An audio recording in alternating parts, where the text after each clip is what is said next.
Assalamualaikum warahmatullahi wabarakatuh. Selamat pagi, ketemu lagi dengan saya Rulia Melina dalam program e-learning Ubudiyah Indonesia. Pada kesempatan kali ini kita akan membahas tentang farmakologi vitamin dan mineral.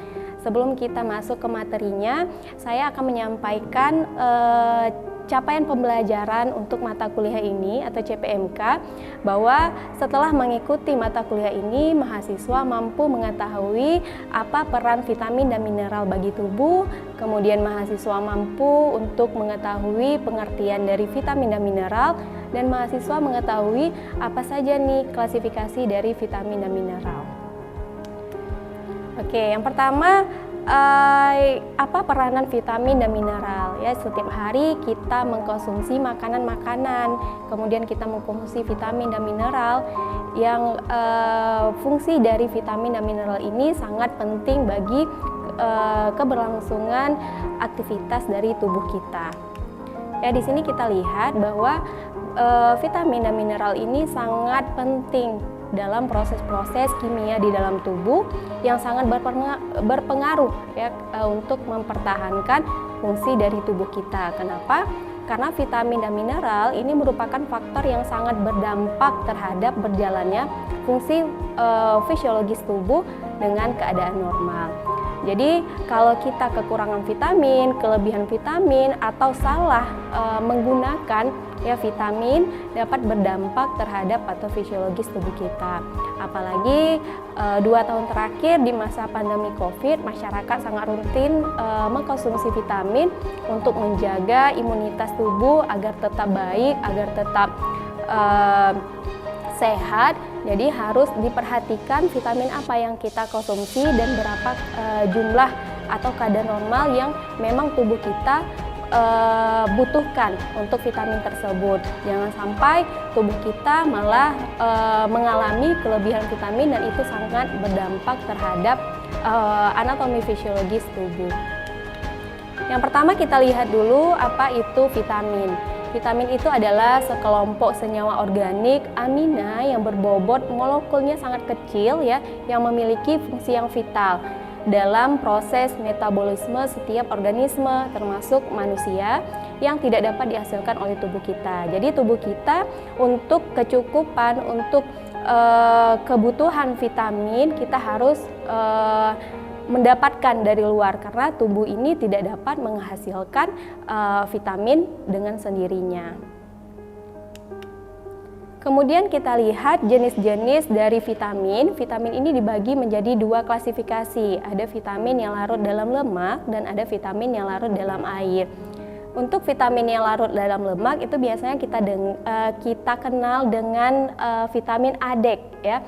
Jadi ada vitamin A itu ada retinol, kemudian ada vitamin D klasifferol, kemudian ada vitamin E tocoferol dan ada vitamin K. Jadi lebih mudah kita mengingat dengan singkatan ADEK ya untuk vitamin yang larut dalam lemak.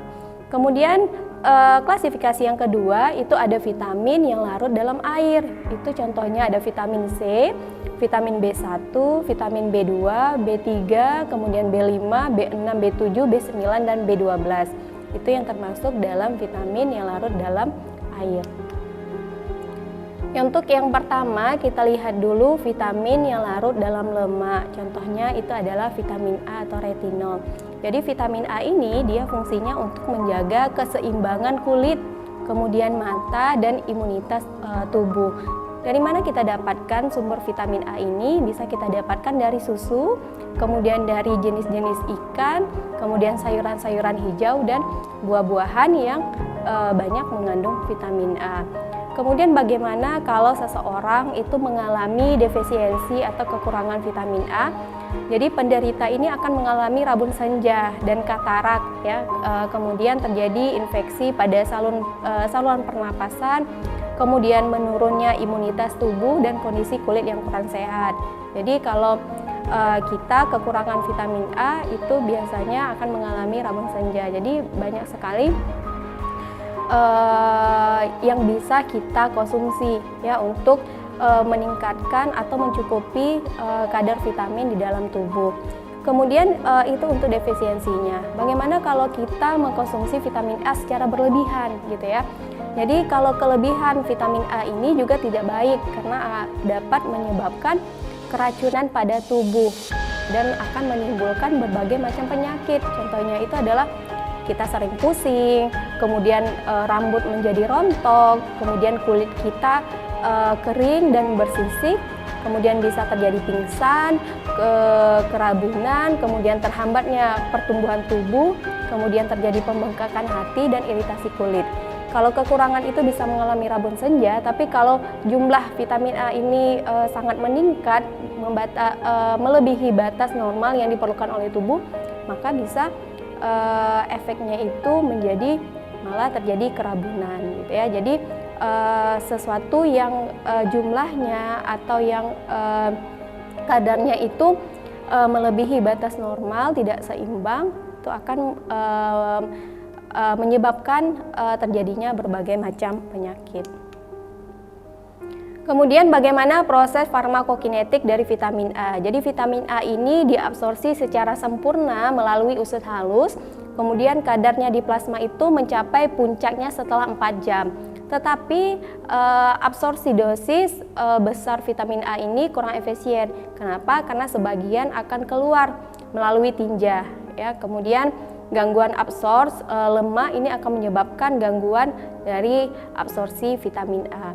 Kemudian indikasi untuk vitamin A ini ada masa hamil dan laktasi, kemudian pasien steator, obstruksi biliaris, kemudian sirosis hepatis, kemudian keadaan dermatitis. Pemberian vitamin A ini bersamaan dengan vitamin E itu dapat meningkatkan efektivitas ya vitamin A, kemudian mencegah atau mengurangi kemungkinan terjadinya hipervitaminosis dari vitamin A. Kemudian kalau bentuk sediaannya, vitamin A ini untuk penggunaan secara oral, kemudian juga ada dalam bentuk suntikan dan dalam sediaan topikal. Untuk penggunaan oral terdapat dalam bentuk tablet, kemudian kapsul. Per kapsul atau perlarutan atau dalam bentuk sirup itu mengandung vitamin A saja, atau biasanya juga dengan kombinasi vitamin D ataupun vitamin-vitamin lain dalam berbagai dosis. Kemudian biasanya dosisnya bervariasi tergantung dengan keadaan dari kondisi pasien. Vitamin yang kedua itu ada vitamin D, kaliseferol. Fungsi vitamin D ini adalah membantu metabolisme kalsium untuk mineralisasi tulang ya. Jadi vitamin D ini banyak kita jumpai atau bersumber pada makanan-makanan yang berasal dari hewan, antara lain itu ada ikan, kemudian telur, susu, serta produk olahannya seperti keju, itu banyak mengandung vitamin D. Kemudian bagaimana kondisi pasien atau kondisi seseorang bila terjadi kekurangan pasien atau defisiensi vitamin D. Jadi bisa terjadi kerusakan otot dan akan menimbulkan kejang. Kemudian osteomalacia, yaitu hilangnya unsur kalsium dan fosfor secara berlebihan di dalam tulang. Kemudian terjadi osteoporosis atau kerapuhan tulang akibat berkurangnya kepadatan tulang karena kurang vitamin D. Kemudian kalau untuk kelebihan vitamin D, seseorang akan mengalami tubuhnya itu terjadi diare, kemudian berkurangnya berat badan, bisa terjadi muntah-muntah dan dehidrasi secara berlebihan. Kemudian bagaimana proses farmakokinetik dari vitamin D itu dapat meningkatkan absorpsi kalsium dan fosfat melalui usus halus, bekerja secara langsung maupun tidak langsung pada sel-sel yang sangat berperang pada remodeling tulang. Kemudian vitamin juga dapat mengurangi ekskresi kalsium melalui ginjal. Oke, kita akan kembali setelah pesan-pesan berikut ini.